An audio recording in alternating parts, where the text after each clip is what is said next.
Great, thank you. So, good evening and a very warm welcome to this evening's event, Driverless Cars, Robotics, Connectivity and Cooperation. For those who have not attended an SCL event before, the Society is an educational charity, and our aim is to provide information and training relevant to those working or studying in the technology sector. We're also the UK's leading voice on tech law and provide training, networking and mentoring opportunities to our members. So a few introductions. I'm Lucy Pedler. I'm a Senior Associate in Burgess Salmon's Technology and Communication team.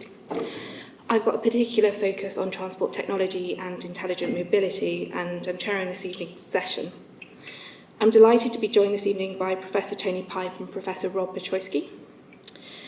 Tony is Deputy Director of Bristol Robotics Laboratory and has 35 years of experience in advanced technology systems integration and is deeply involved in a number of the connected and autonomous vehicle projects, including Ventura, Flourish, Capri, RoboPilot and CAV4.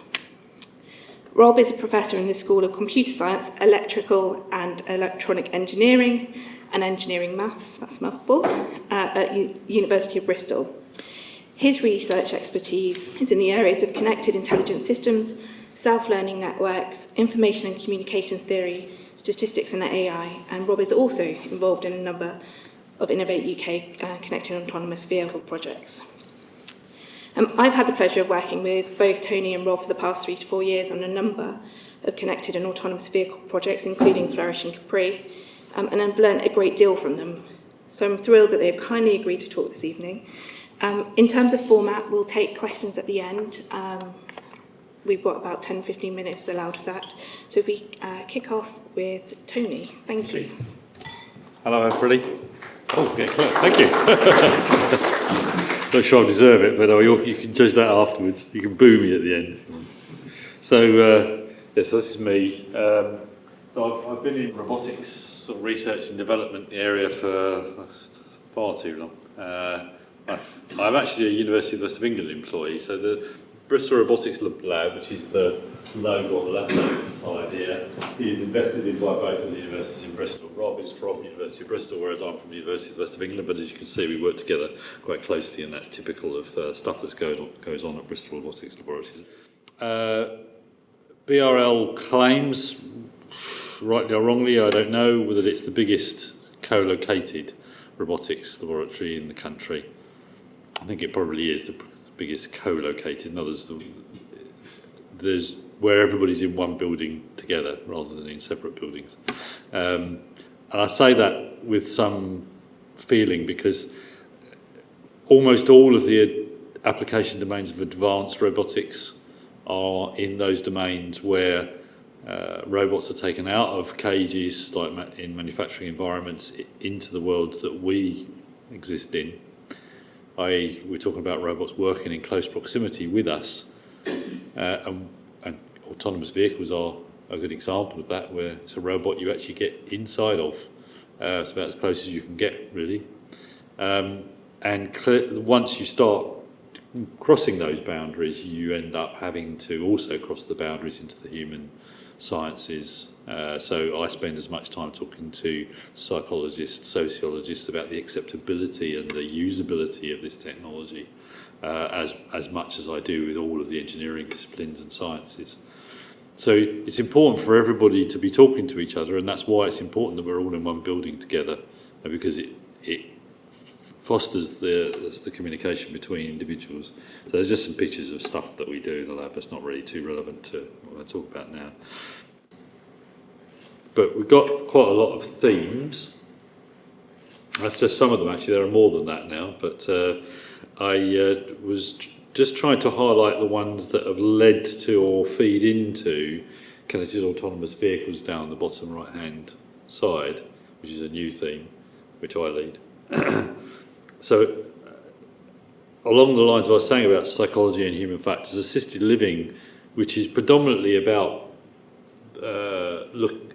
care of infirm people and elderly older adults, has a lot of significance to the autonomous vehicle market, because those people who stand a chance to gain some of the best benefits from this technology are the people who used to drive and now can't or have never been able to drive. There is quite a lot of social isolation out there in countries like this and others, especially in the rural areas, where it's actually quite difficult to get somewhere if you can't drive a car, or very expensive if you have to hire taxis all the time because there isn't an adequate bus service. So you do end up talking about these kinds of things in terms of what kind of technology will actually maximise the benefits to the population at large. So there's assisted living, safe human-robot interaction, which is a thing that I spend my time mostly working on, and I'll come back to that in a minute. We're talking there about the robots in the context of this talk, autonomous vehicles, acting in ways that are reasonable in a cognitive level. In other words, an autonomous vehicle won't be acceptable unless it's acting in ways that we can accept. If it does weird stuff, then we're not going to like it, either being in it or being around it. It has other significances in other areas, such as care robots acting as they should in certain circumstances. Swarm robotics, to the extent that any large number of vehicles on the road is a swarm. It's a non-centrally controlled, well, there might be speed limits, but I mean, it's not controlled centrally as in there's somebody giving, second by second commands to each car. So it's a non-centrally controlled distributed system where each controller is or a large central part of each controller is a human being. And there is emergent behaviour. In other words, if you take a large number of cars together, they start acting in certain ways that are unique to the fact that they're in this setting and there is a large number of them. The classic one is the concertina thing on motorways. There's no central control for that. There doesn't need to be an accident. It just sort of happens. So we're interested in analysing that. It's clearly true that a certain percentage of autonomous vehicles on a motorway could have rather useful aspects in terms of acting as kind of intelligent interacting agents with each other to try to prevent things like that concertinaing happening. Then lastly, in red down there, verification and validation for safety.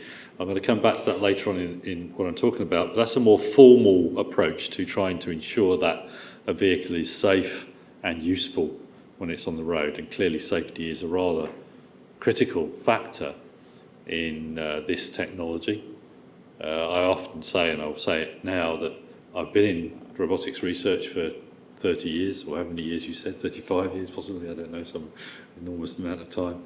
And if you'd asked me even 5 years ago, where do I think there would be a safety critical, physically instantiated autonomous system available to the general public, I would have said the last place you should start is a car on the road. It's just a crazy place to start, isn't it? Intelligent lawnmower, maybe, or intelligent dog walker. I don't know. Even a care robot in a home. At least it can only do some damage to one person. The car is bonkers. But nonetheless, various market factors and other situations have led to it looking like the first thing that you and I are going to be able to buy or have close proximity to, which is a fully fledged autonomous system that is extremely safety critical, will be a car. So there's a lot of work to be done on verifying and validating the safety of those vehicles. So these are some inherited slides from Tracy Paul, who works for Atkins, who's involved in one of the projects. But clearly there are challenges here, but also benefits, and I think that we don't really know what they all are yet. Certainly there are good things that could happen in terms of safety, If you look at 90-something% of all accidents on the road, they're due to driver inattention. So us not looking in the right direction at the right time and or not reacting quickly enough to the fact that we've perceived something because our attention isn't really quite on that subject. Whereas an autonomous vehicle will always be paying full attention at all times. It'll have eyes like we haven't got, eyes that look 360 degrees round at all times, reaction times that are easily 10 times better than ours.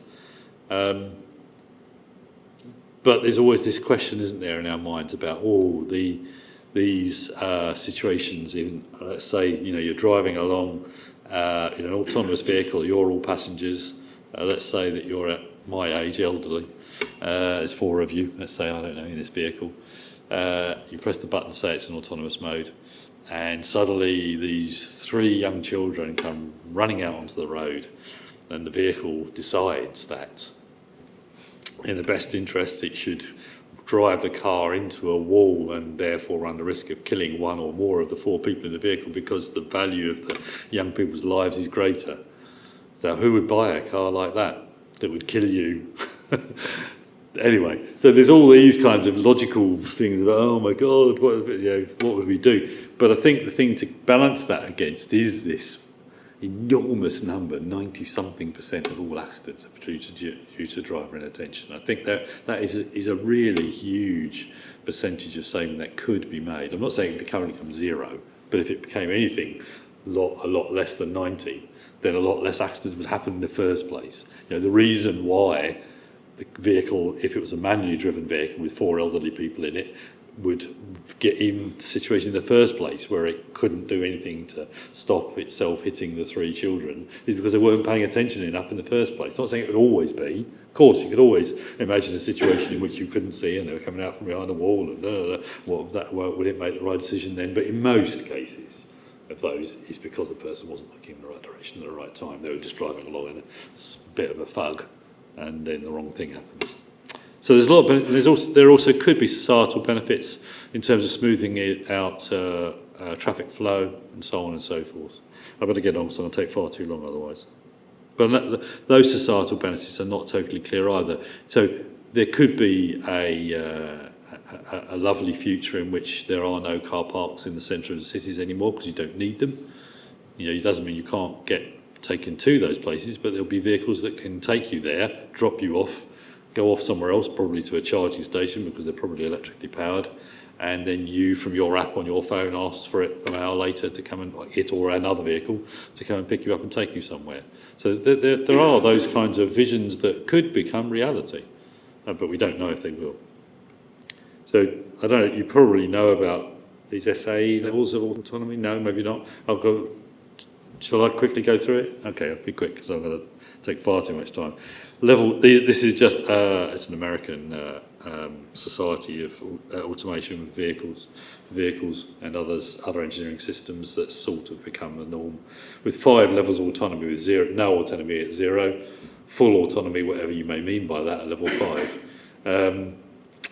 There are some critical points in this, and it doesn't really matter too much where you put them in this, if it happens at level 3 or at level 4 or level 5. But the critical points are when liability shifts, that's one of them. So if it's a vehicle that's in autonomous mode, are you still responsible somehow? Are you still staring out to the window and you would take control instantaneously if something weird happened in the automation of the system and you would, as a human being, take over control of the vehicle? That's one. So the liability issue is one of insurance and legal settings, I suppose, that if there are no vehicles allowed on roads at the moment like that. In other words, all vehicles that are capable of autonomous operation, there is still somebody in the vehicle that is responsible for it under all circumstances and should take control if something goes wrong. And there are some quite spectacular and tragic examples of that going wrong already. And I would suspect that it would go wrong a lot more times because we're actually not very good human beings. Human beings are good at loads of things. We're not very good at sudden context switches. We're just not. So something's going to have to change or be fixed there for that to work. The other level in there, it doesn't matter where you place it exactly, is where the vehicle is capable of being autonomous under all circumstances when it's operating normally. And that looks like it's a long way away as well. In other words, these kinds of automation, levels of automation will probably come in certain areas first and then gradually proliferate into others. The most dangerous place for a vehicle to be autonomous right now is a country 2-lane road, where Speeds could be 50 or even 60 miles an hour in each direction. So if you hit each other, you're at a 120 mile an hour collision. Road markings are intermittent or maybe not existent. Foliage grows over bits of signage. Lighting is variable or not at all. Those are very complicated areas that we drive in currently. So motorways or low speed areas are actually a lot easier to cope with for autonomous systems because the signage is good. On a motorway, for example, although you're going very quickly, you're all going the same direction at similar speeds and no pedestrians are allowed, or anything else for that matter. If a small animal runs onto the motorway, you would probably just run it over. I mean, it's sad but true, you would. Whereas that kind of is more difficult on two-lane road. Some timescales, who knows, this was somebody's guess. It could be that full automation might be available, a so-called self-driving car by 2030. That seems kind of soon now, as we're carrying on into, it's going to be 2020 soon, isn't it? This was somebody's guess from a little while ago. You can see that the dates go back to 2010. So I would say, depending on what kind of, it's a bit clearer now where automation or autonomous vehicles might start first. And it's looking, at least to me, as though it'll be at low speed, i.e. in 20 miles an hour and less, for local mobility, especially for older adults. Something to replace I think everyone would agree, the kind of inherently dangerous mobility scooter, which is kind of too fast to be on the pedestrian areas, but also much too small to be on a road.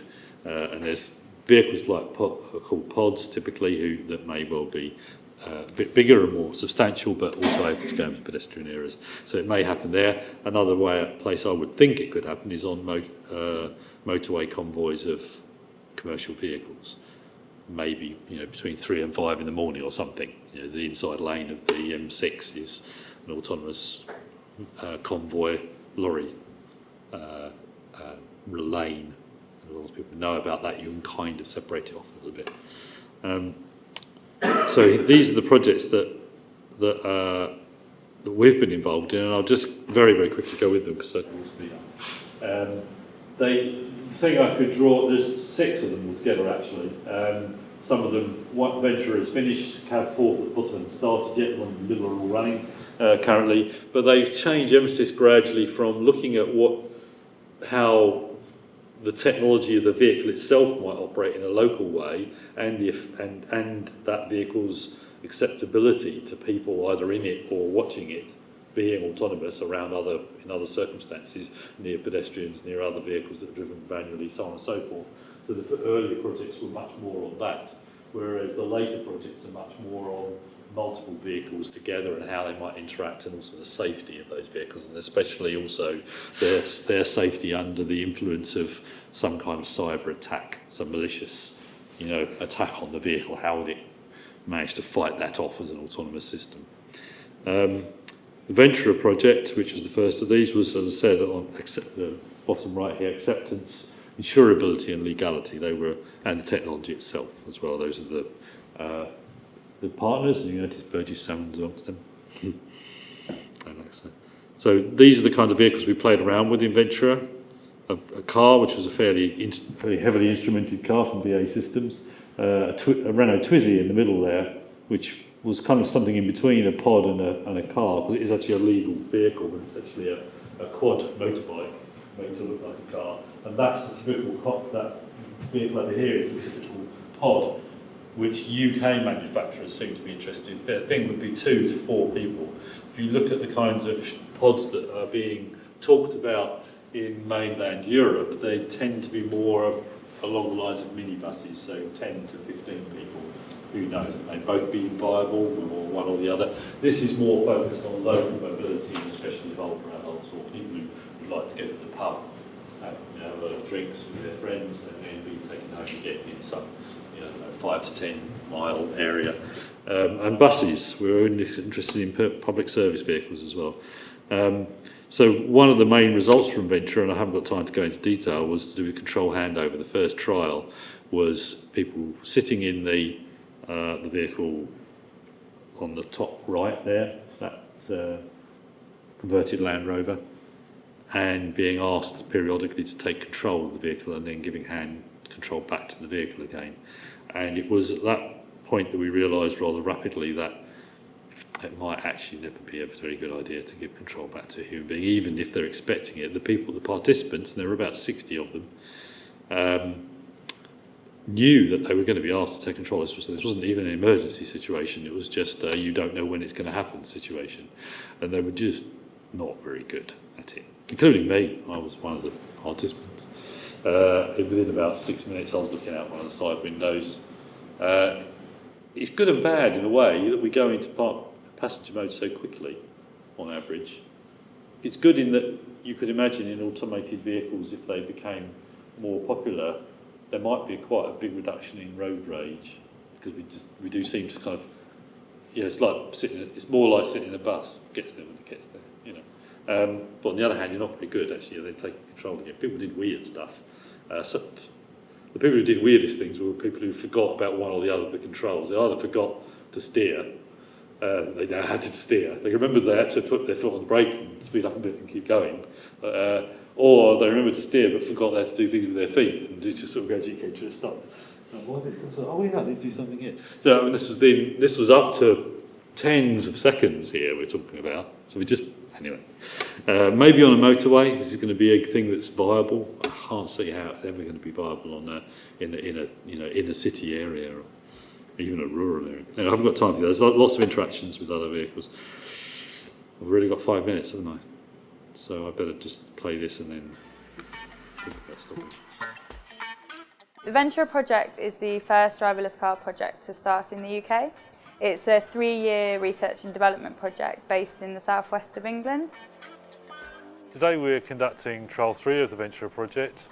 We're looking at interactions between the autonomous vehicle and road users such as cyclists, pedestrians. The main objective is to find out about how people react to sitting in or watching an autonomous vehicle interacting with these other road users. And also we're interested in observing the technology working itself. So it's much more looking at what we call the human factors or the social impact.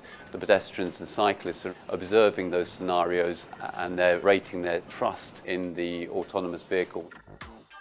We also have a simulator and the participants can get inside the vehicle and they experience the same scenarios in a simulated environment that they experience outside. I haven't got time to go through the rest of that, but simulation is going to turn out to be a rather critical part of this introduction of this technology. If you think about it, how are we going to do type approval of new vehicles? If you want to put them in loads of stressful situations as far as the decision-making system is concerned, the bit that is replacing your conscious mind, then you can't really do this in the real world you can do some of it in the real world, but what you need to do is reduce the number of real world tests that you need to do because they're dangerous and costly by using simulators. Similarly, what's going to replace an MOT? Some kind of regular check of the roadworthiness of the vehicle, when now it's really become an enormous mobile computer with software updates, possibly even machine learning. Oh dear, very scary. 1 year to the next, it's a completely different vehicle, could be a completely different vehicle. The 2 vehicles coming in to have their MOTs, they look identical to each other. This one's had 3 updates, that one's had 5 updates. They're different vehicles. How you need to somehow test that they'll always make the right decisions and always do the right thing. You're going to have to do it in simulation. Lastly, we will become less experienced as drivers. So we may have to have regular driving tests, unfortunately, or at least some kind of regular check that you're still capable of taking control and doing the right thing. So Flourish is about older adults. I haven't got time for any of the videos, don't think. Older adults, and also trying to look at a sort of a pod, how might pods work? In other words, if you're going to change over from an ownership model to a service provision model, how might that work? You don't actually own any of these vehicles, you just have a kind of vehicle arrive that is the right type for the right kind of journey you need to make, and then you give it back when you're finished. Partly driven by the cost of these vehicles will get higher, but also because we are actually moving in that direction anyway. My son, for example, doesn't bother owning a vehicle unless I give him one. that I don't use anymore. I don't know if that's how typical that is, but I have a feeling it's more typical than it used to be. I mean, I went out and bought my car as soon as I was 18 years old, but anyway, we're moving towards that kind of thing as a society anyway. So it's becoming more acceptable as an idea. Clearly, cybersecurity is an enormous issue. Here's somebody's go. It's Warwick Manufacturing Group, which we work with on two of these projects actually. Their security features that they believe they would need. There's loads of details, obviously. It's going to be a big issue, big problem that's going to have to be handled. Similarly, test benches for doing safety checks of the vehicle when it goes in all circumstances. We're going to have to use simulation to reduce the number of real-world tests, as I mentioned before. And this is a hierarchy which will do so, which has been developed by us in BRL. Some thoughts. How many of these have I got time for? None of them? Two of you, okay. So the emphasis is a shift from individual connected autonomous vehicles to groups of them. And as a sort of a lead into what Rob's going to talk about, connectivity between the groups of them, which is part of what you're going to talk about, Rob, I think. Human acceptance, legal and insurance issues, I think, have been critical, and we've learned a lot, I think. The first of the projects, Venture, I'm talking about, was amongst the first of the three projects funded by UK government in this area, and we were actually the first vehicle on the road, that converted Rolls-Royce, Range Rover, and it had a main emphasis on legal and insurance issues, and I think we have learnt a lot about that. Control handover was a surprise, which was somewhat illuminating. There have been a lot of demonstrations around the country, a lot of them in London, some of them in Milton Keynes, many in the Bristol area, and so on and so forth. There's about to be one in Scotland, which is a project we're involved with, a bus going across the Forth Bridge, not over it, but across it, I hope. Cybersecurity and proof of safety are going to be very, very important. It's clear that multimodal sensing, this is back to the technology. In other words, if you looked at the things that have gone wrong so far in the introduction of this technology and research and development in these areas, you could say, well, there's still work to be done in the local sensing of things that are going on. There was one very tragic accident with a vehicle hitting a lorry. There was a fatality, and it was where the systems weren't up to scratch. I'm not saying that that's a killer for this technology, because I don't think it is, but it was certainly a lessons learned.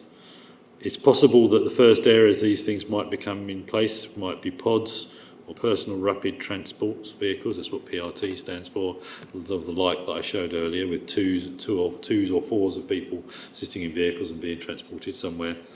But there's also a lot of new ideas in public service vehicles. There's a kind of space between taxi and bus, which is still not totally clear. And it's very reliant on social acceptance and what we might think about the idea of how we might share our transport. Of course, it hasn't worked very well so far. I mean, Bristol's got loads of 2+ lanes for people sharing cars, and they're almost always empty, which I'm very glad about, because I'm a motorbike driver, so I go down those lanes all the time. But it could be that if you, for example, if you were a group of people going out somewhere, when you go out, you might say, well, we want to be by ourselves, we're willing to pay for that, so a vehicle turns up and takes you somewhere, but by the time you've been at the pub for a while, you might think, oh, well, there's some people who can travel in the vehicle back with us, we'll pay a bit less money for it, and it'll be nice. Now, whether a vehicle like that has to have a fixed route or not, would it be able to drop people off at different places or have fixed stopping points? There's lots of stuff in there that could change, especially in these rural communities that are not well served right now with standard services. And mobility as a service, i.e. the breaking down of an ownership model, could be a big change for us. I think that means I'll stop. Okay, thank you. Sorry to have been rushed at the end. I think we're going to do questions at the end, all right?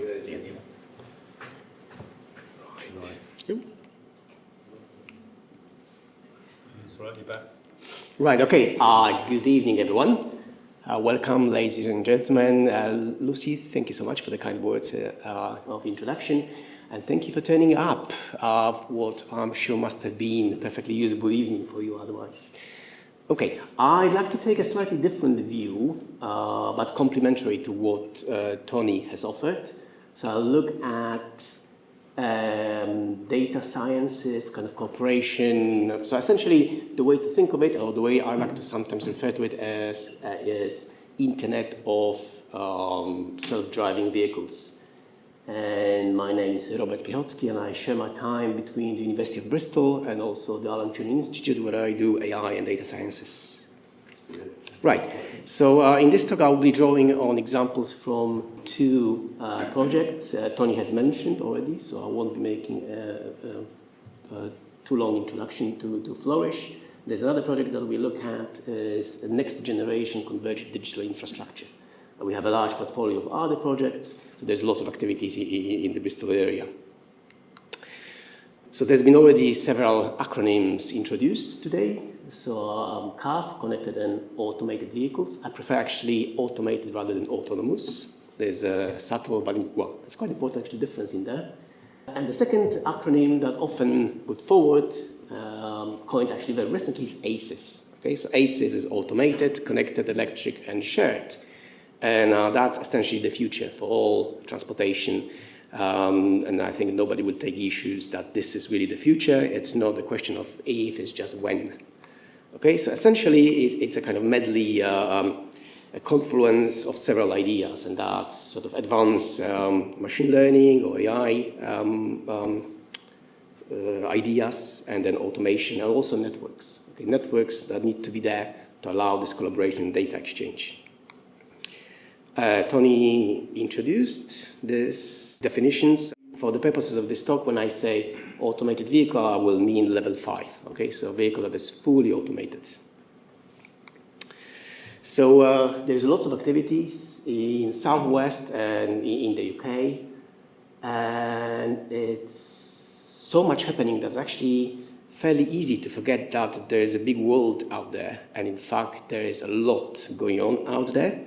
I put together, actually I nicked from Bloomberg report, the kind of quick review of what's going on outside.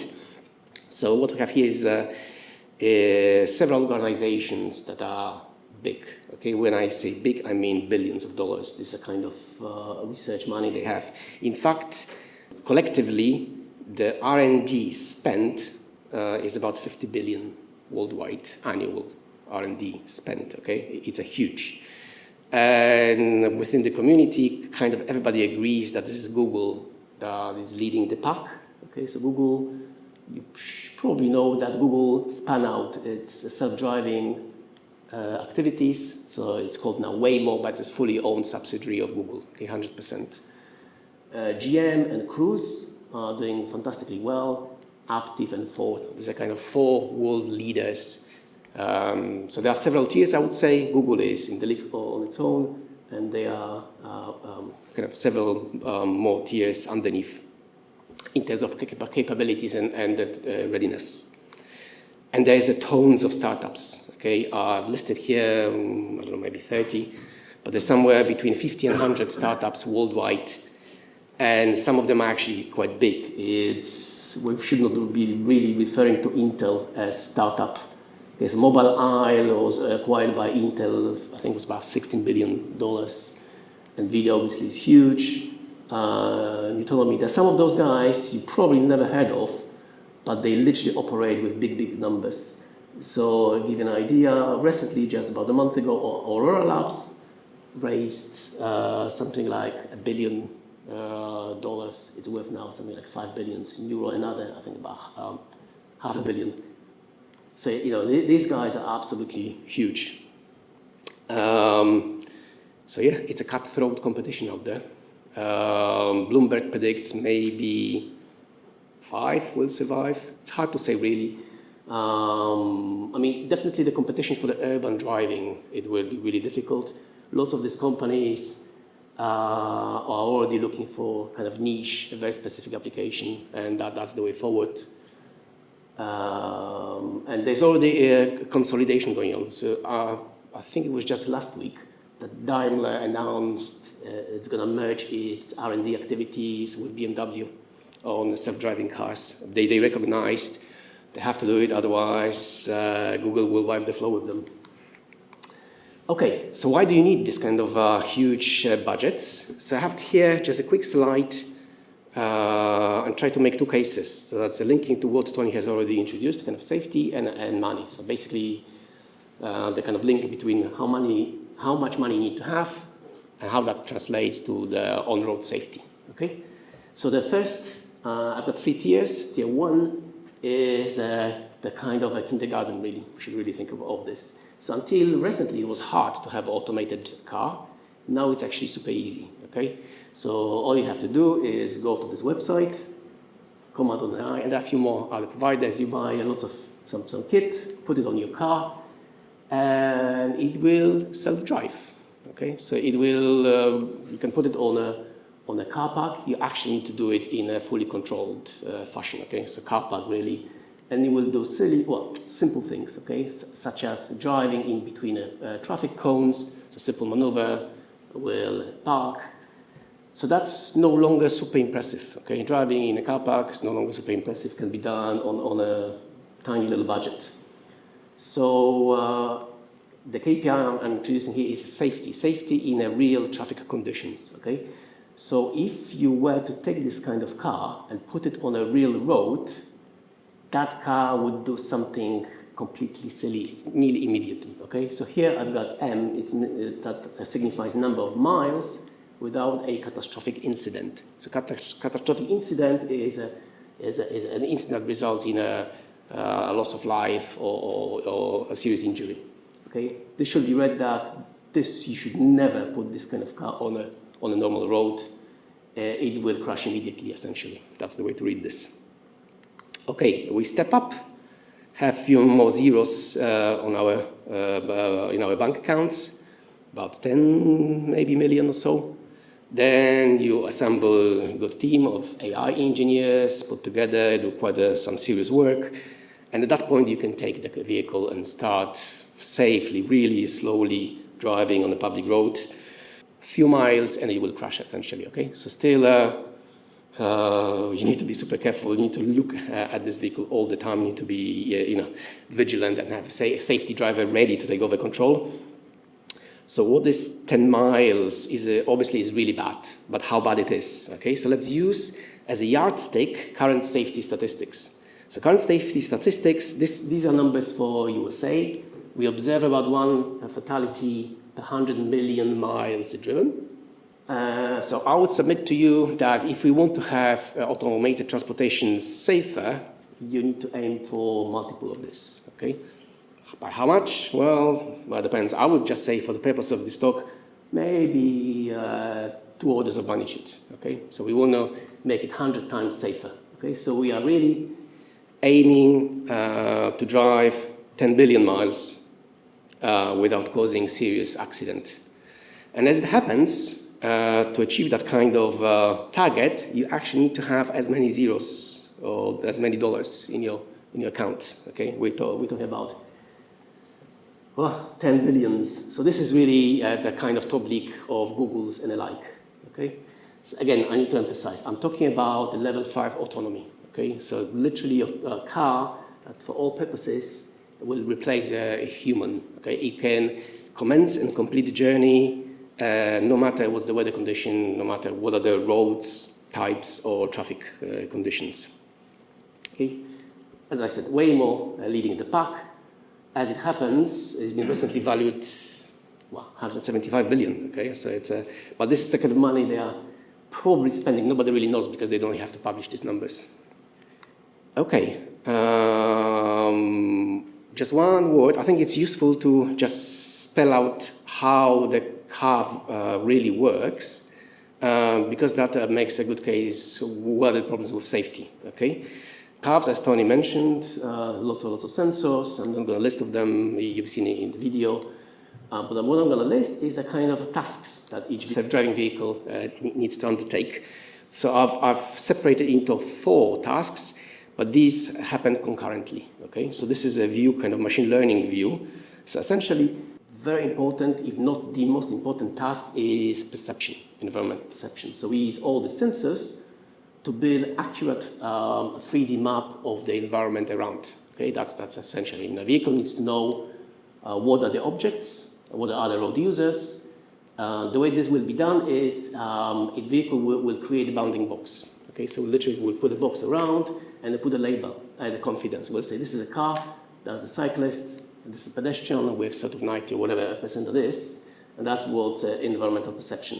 The second, really important, is the planning. So essentially, now the vehicle will have to do, okay, I need to get from A to B, but what will be my next 20 seconds of journey? Okay, so it needs to literally plan for the environment. And then perform control. Now I put lots of kind of buzzwords here. These are all kind of latest developments in machine learning, specifically in deep learning. Okay, so the way this is solved is by using deep neural networks, the kind of a slightly nebulous concept. Essentially, it's a kind of big net. The way this is achieved is by training. Okay, so we show lots of examples. So for example, you show lots of different cars, and you give the label, this is a car. And after many millions of examples, the vehicle will learn how to recognize a car and pedestrian and everything else. The same for planning, okay? That's another neural net. And the way to think about this, we show lots of examples, okay? So given the particular setout or configuration of objects, the vehicle needs to learn that the best way forward is this particular trajectory. If you do it enough times, the vehicle learns how to navigate, essentially. And this, I'm going to skip, perhaps it's not that important now. But there's lots of kind of overlay systems that supervise that everything is doing a sensible thing.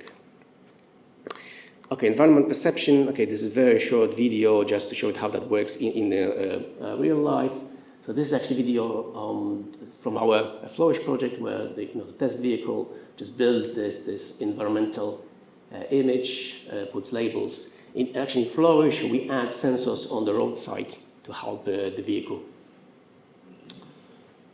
And I've already mentioned that this is super geeky, apologies. I'm going to rush through, basically. The only thing I want to say is make a connection that continuous control, or this reinforcement learning using deep neural nets, has a very specific formalism. And actually, it can be applied to many different problems. And, we can solve life is actually continuous control problem at the most fundamental level. But what I want to specifically mention is the implications of using these type of strategies. So I did show already the perception is we're using deep neural net, the planning, another deep neural net, and the latest success stories are actually coming from sort of playing games using the same strategies. So you may know there's a startup in London, DeepMind, making on occasions good news stories. So they designed AR agents that play all those games superbly. Okay, and this is a cover story from Nature. This is actually from last December, where 2 years ago the final frontier was broken. So this is game of Go, Chinese game of Go. It was considered as impossible to find a machine that would play. 2 years ago, a machine beat the world champions in Go. And last December, DeepMind released some more research where they designed an agent that learns from scratch, absolutely from scratch. And the same agent plays not just Go, but also chess and shogi and a few other games. It was so good that people started marveling. So this is a few quotes taken by Garry Kasparov, and you can see Garry Kasparov was specifically referring to several games when this algorithm played against Stockfish. Stockfish is a chess engine that is considered, or used to be considered, the best. And Garry Kasparov said, I'm not going to read out, but I'm going to pick up a few important words from here. So kind of nebulous sense, all is going great.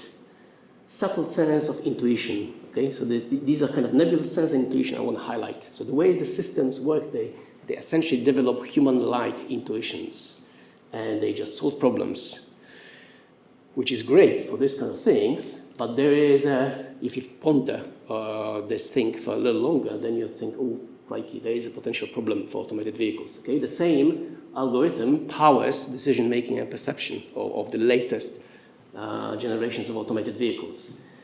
And the problem is interpretability. Okay? What we want actually to validate ultimately is to question the vehicle. Okay? If accident was to happen, is to go back and say, why did you do that? What led you to make this kind of decision? And if this is going on underneath, then the machine will tell you, well, it sort of felt right at the time. Okay? And that's obviously a big problem for validation. Okay, so this is a very active area in AI, machine learning, trying to interpret what's going on underneath, under the hood, but we are far from getting there, from understanding really what's going on at the most fundamental level. It's not totally hopeless, so I'm not trying to say it's hopeless, because really this is still an algorithm, okay? So you can really see how the signal, minute signals in these millions of neurons propagate. It's just super hard. Validation, Tony already mentioned, validation of ravens. So essentially, the way we're gonna teach this machine is show lots of examples, as I mentioned, different configurations, and the hope is that the machine kind of generalizes this, okay? So in real life, it will encounter sort of configurations of objects on the road it has not seen before, it has not trained, but will be able to interpolate, okay? So it's in several examples, we'll do something in between. But now, if you do lots of miles and validate this thing, what happens if you reflash, if you put new software, you have to revalidate, and that's really hard. You need to clock lots of miles. Okay, I maybe skip this one. We are desperately running out of time. What I want to show, actually, we've done very few miles on roads. That is the kind of message from this slide. So early on, I mentioned we'll have to probably cover 10 billion miles. Actually, what happened is the whole entire industry covered about 15 million miles on the roads in tests. And 2/3 of it, 10 million, is done by Waymo, and the remaining 5, everybody else put together. Waymo has also done, that's what they claim, about 10 billion miles in simulations, and they have amazing simulator. That also explains the reason why they are market leader.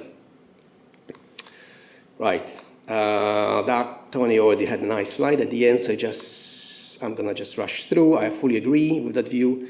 And we can even give voice to the person who presumably knows the business best. That's CEO of Waymo, John Kravchik, recently has been quoted as, autonomous cars will never exist. Okay, that's a pretty startling statement from the Waymo boss.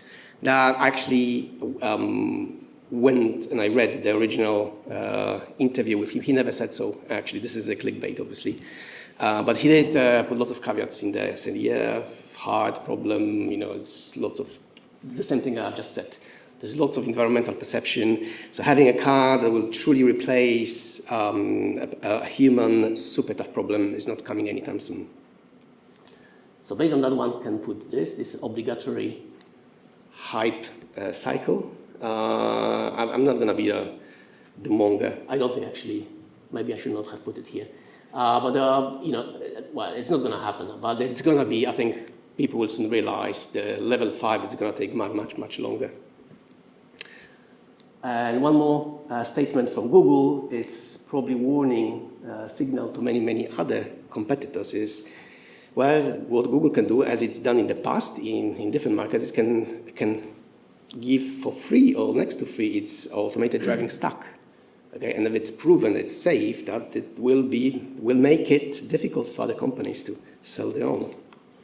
Right. So I wanted to make a case for cooperation in infrastructure.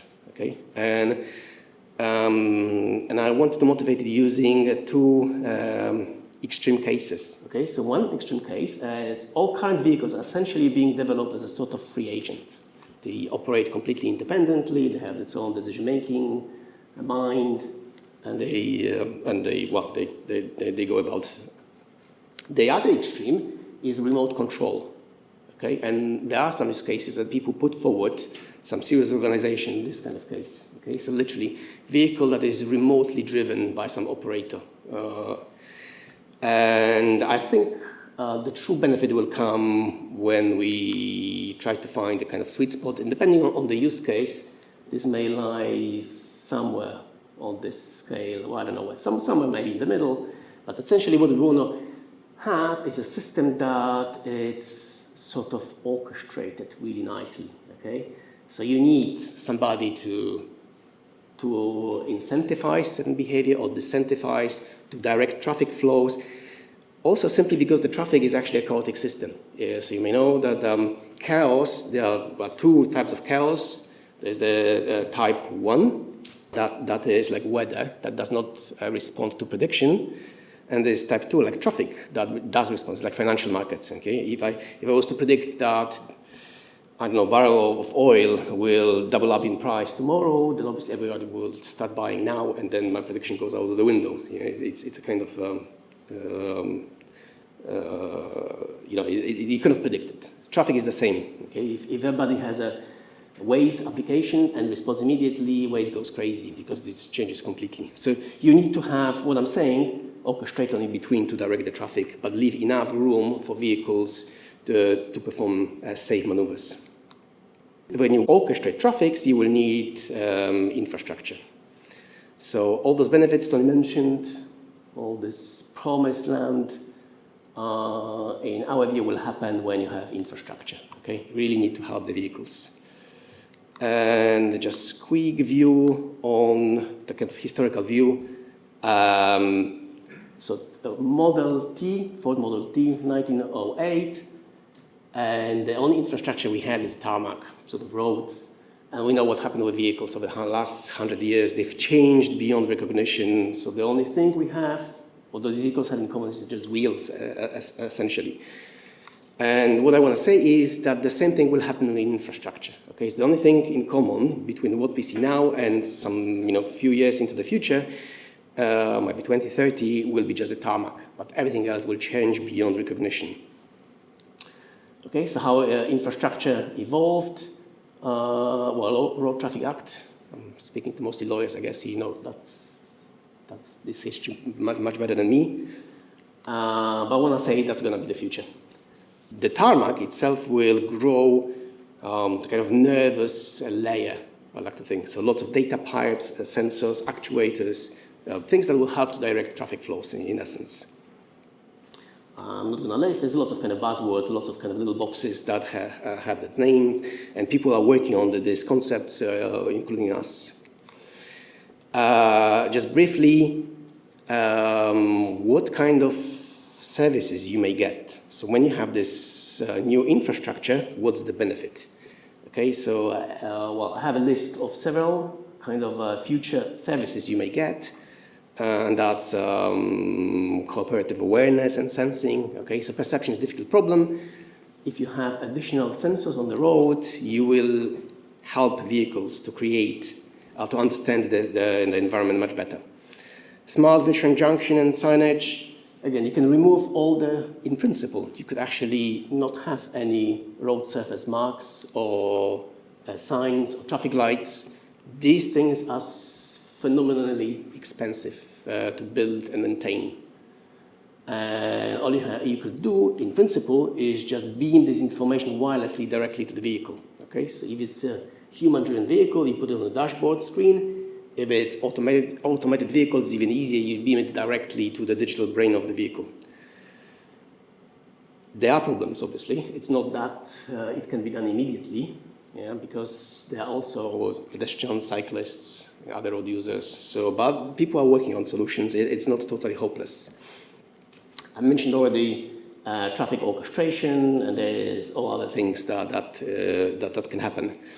Within Flourish project, we actually went to the pains of trying to put numbers. So define KPIs, define this infrastructure, what actually needs to happen, how much data you need, reliability, and so on.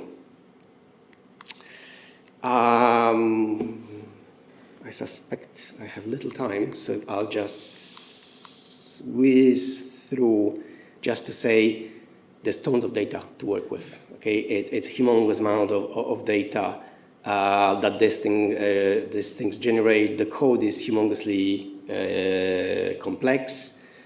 The silver lining, though, is if you can make sense out of this, you could potentially make lots of money. That's just what I want to say.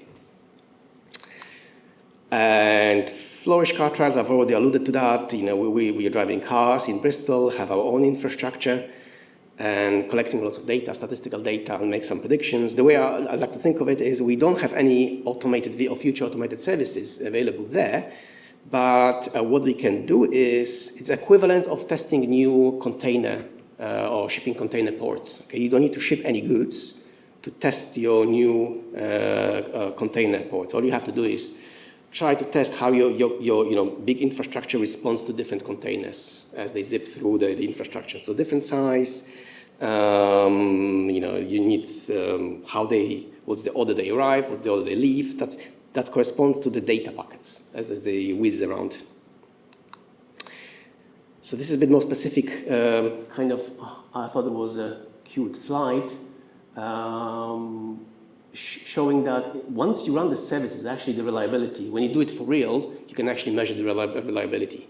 And it's interesting to see how this thing immediately drops, and there's nowhere near to what is written on spreadsheets of the equipment. You can buy some of this equipment. It will come with promises that will provide you range to 1,000 meters.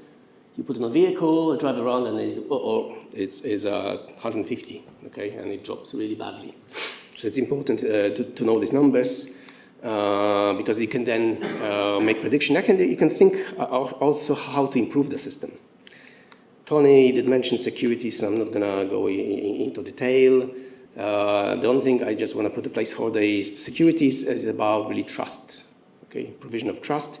And the toughest problem is the dynamic trust provision of management. So it's not about scrambling data. That's a common misconception. It's about authenticity, integrity, non-repudiation. Another numerical result, so these are kind of latest concepts that we're trying to work on, is something called FOG. I'm sure you all know, cloud computing framework. So the latest buzzword is FOG. Essentially it means a kind of mini cloud that lives closer to you, okay? And the role of it is to take over some of the functions of the cloud, but also roadside unit. And these days, computation is actually very cheap. So you can put powerful units close to the roadside, and you can do lots of wizardry and kind of AI stuff, not in the cloud. Cloud physically means there's a computer somewhere in Iceland, essentially, that is super powerful, super green, all very nice. The trouble is you need to send the data to Iceland and back. And if you want to send data to a vehicle next to you on something information, it makes no sense to send it off to Iceland via 10 hops and all the way back so that your neighbor gets it. Okay, you can do it either immediately or through a fork. And you can also add lots of computation. Some other benefits you're going to get is security, actually. So you can enlarge those zones of, we call it security horizon. And this curve essentially wants to say that without fog, this is the probability or reliability. It should be 1 because it's the probability of reliable transmission. With fog, you can hit these numbers. You can do lots of kind of encoding and data protection. Right. Final slide, really, but it tells about the same story that Tony had. Is it will take some time for the systems to happen. And if we cast it on this initial buzz, so ACES, sort of acronym, they will be implemented at various stages. Autonomy and collaboration will happen at the very end. It's the toughest problem to be solved. This is my last slide, so thank you so much. Thank you for your attention.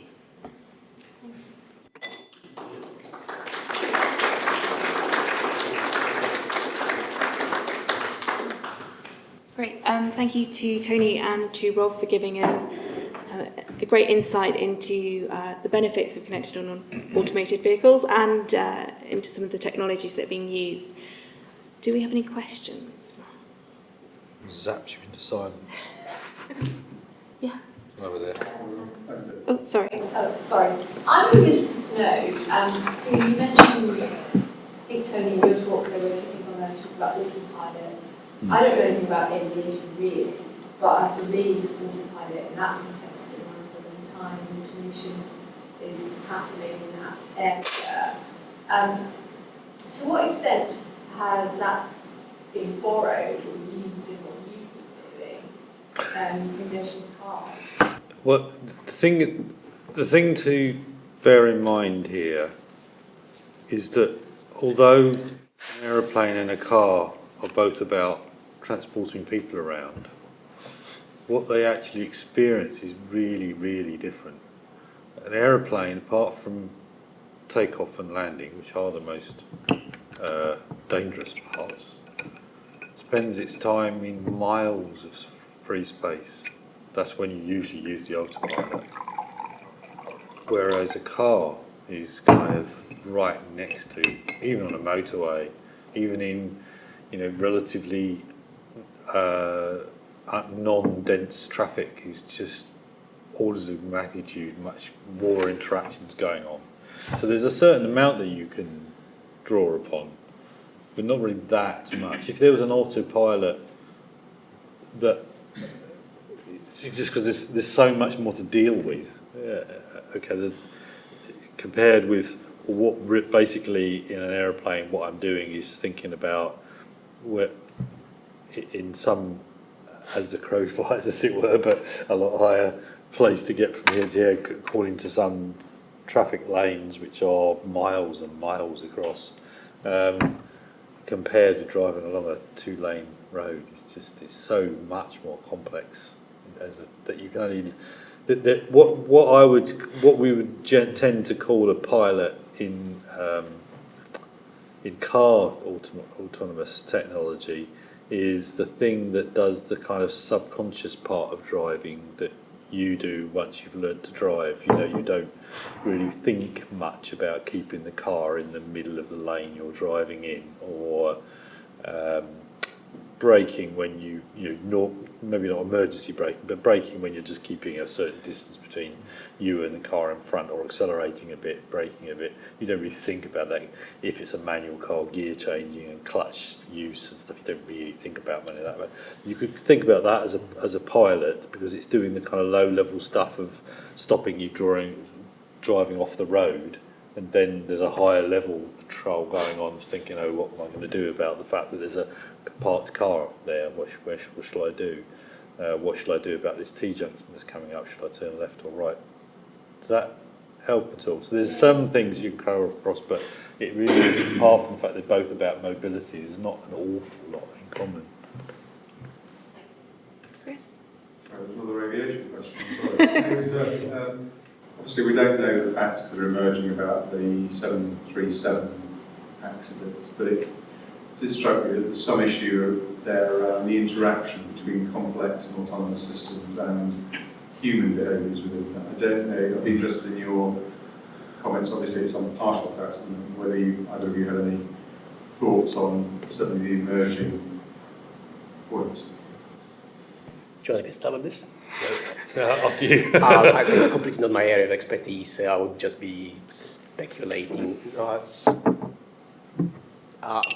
No, I have no view on this. From what I have read, yes, there's some suspicion that there is not properly validated system, but I would not want to comment any further on this. It wasn't so much about the actual functionality of the system, but it was about the questions that it's raising between the interaction between humans and complex systems, rather than whether the system was. I mean, there are maybe some more generic things that I could say. I don't know if they're relevant to this particular incident that you're talking about, but if you look at a lot of often tragic things that have occurred when human beings are suddenly asked to take control of things that they were previously not taking control of. I can only reinforce what I said earlier on, which is that we're just not very good at it.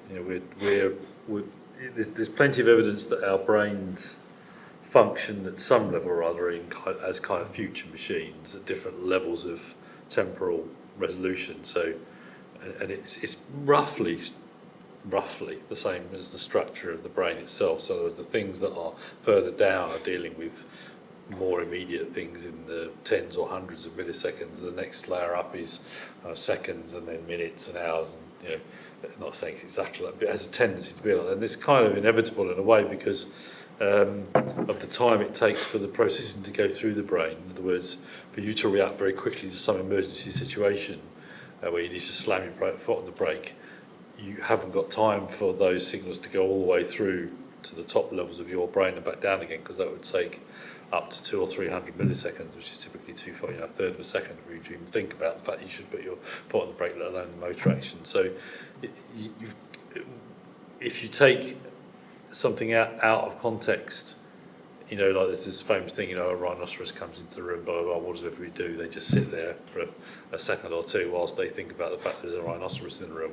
It's because you never predicted the fact that a rhinoceros would come into your room in any future of yours, whereas most of our evolved systems that allow us to survive in much more immediate and dangerous environments than the ones that we inhabit typically now, we had to be always predicting what was going to happen next so that we could act appropriately and quickly, with the typically animals on the other side also doing the same thing. So I think just generally we're just not very good at suddenly having to do something which is out of context. I'm thinking of the Air France accident there really, rather than the 737, but there's also an issue of sensory overload. We can only really take a certain amount of sensory information through an individual sensory mode, and we do, because we're very vision oriented, we have a tendency to design systems that can quite easily overload our visual cortical system. So not the actual eyes themselves, but the processing of the perceptions based upon what your eyes are sensing. We can only handle a certain amount of it, and beyond that we just get confused and can't really cope. I don't know if that... Great, yeah. I've heard it suggested that it would be a good idea to switch from the present model for in relation to flight. We have a model of essentially a computer flying a plane most of the time with human beings supervising it.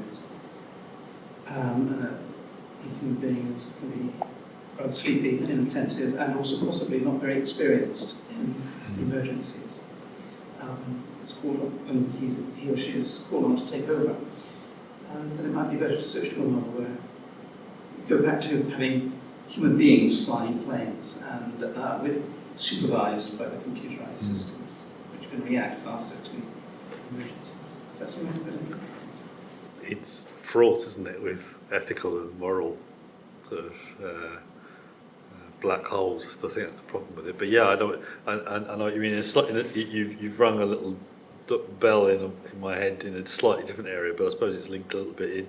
If you look at flexible manufacturing, where in some future, which again also might be 10 or 20 years ago, you have precise mechanisms being manufactured by a mixture of intelligent automation and people, because there are some things that are frankly not worth bothering to copy our dexterity and just have a human being there doing it. But you'd be working there as a sort of team. It's certainly true that you could get some added benefit from the robots that are working with the human, checking that the human is actually doing the bits they should be doing, but it's also fraught with problems, isn't it, of a machine checking the quality of your work. Certainly, if you look at what's happened in the car manufacturing industries compared with when cars were made predominantly by people, so now that they're made, presumably mostly by robots, the quality is, and the evenness of that quality is hugely increased. We may moan about it, but cars are a load more reliable than they used to be. So, yeah, difficult. But yeah, I can see the attraction. Yes, Jeremy. Just interested, Robert, you were talking about the connection between the vehicle and the infrastructure.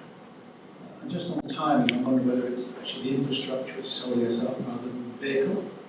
And I ask that because if we look at what vehicles can do now in my car, I've got a lane assist on my car, so I drift off my lane, the thing beeps at me, proximity alert, if it gets too close, it beeps at me, self-park.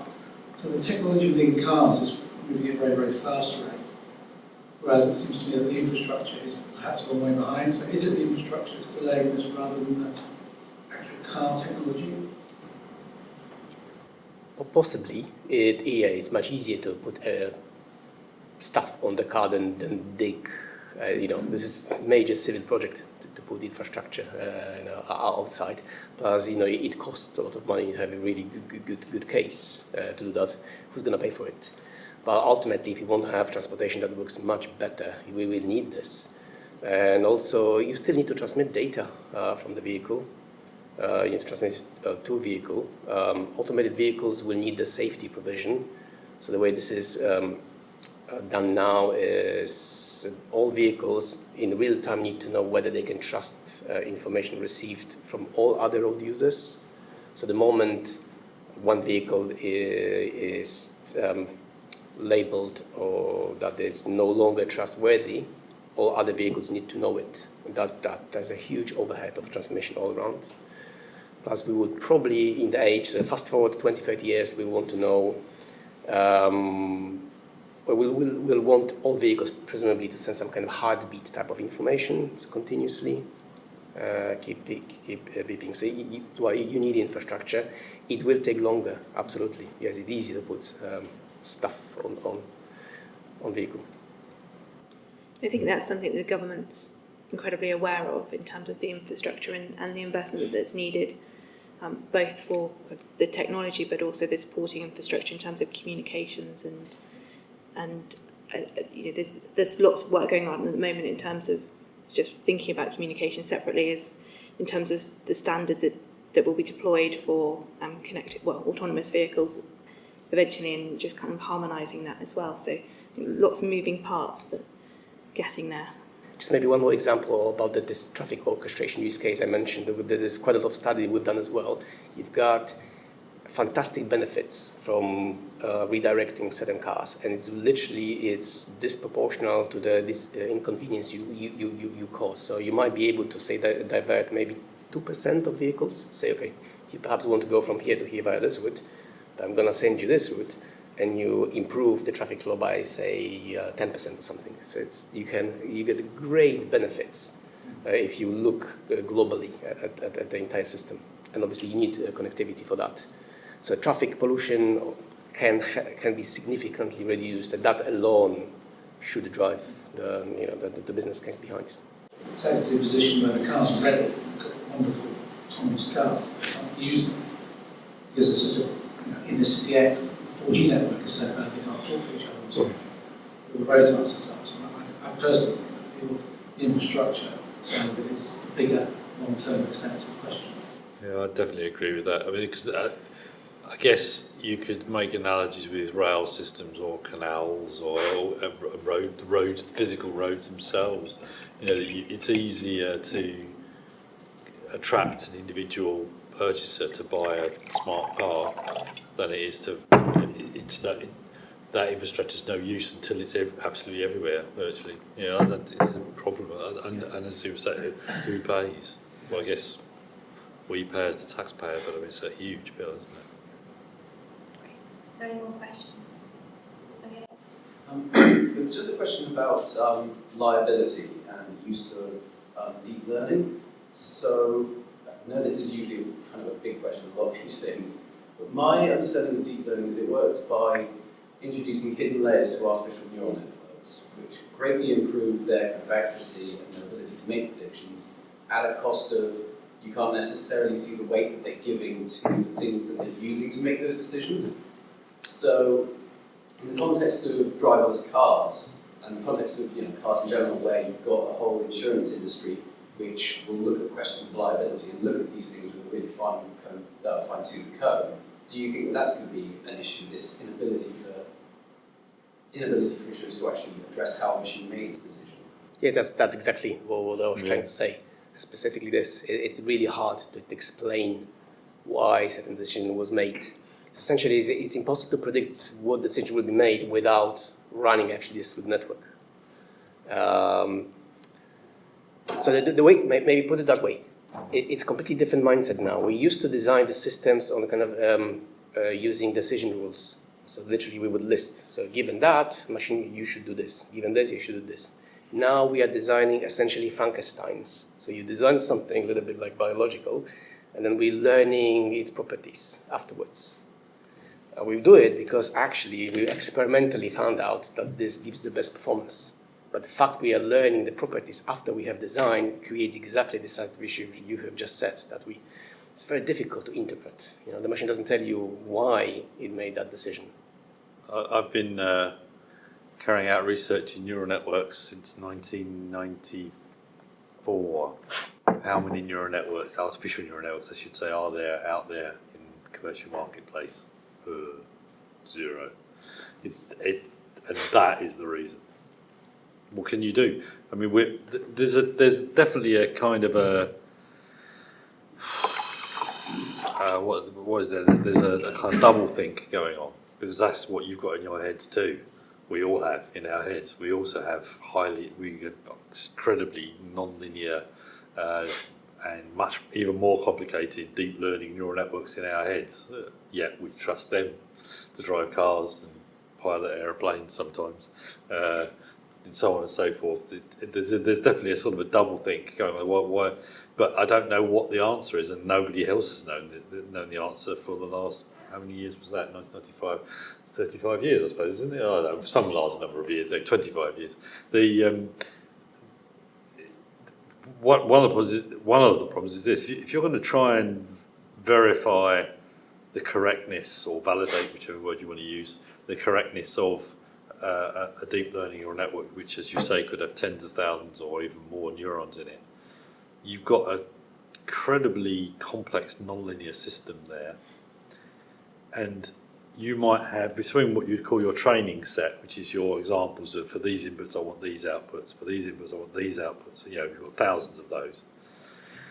You might proliferate every possible input value you can possibly think of and know what the output should be, except you miss this one point where you've got a little gap between, this is one of your training sets, this is the next one, there's a little gap. Because it's a very complex non-linear system, you could do something completely crazy in that little gap. You just don't know unless you try it. Oh, so we'll add one more. Oh, look, hold on a minute, there's another little gap. We've got to fill that little gap. Oh, hold on a minute, no, there's another one. How far should you go?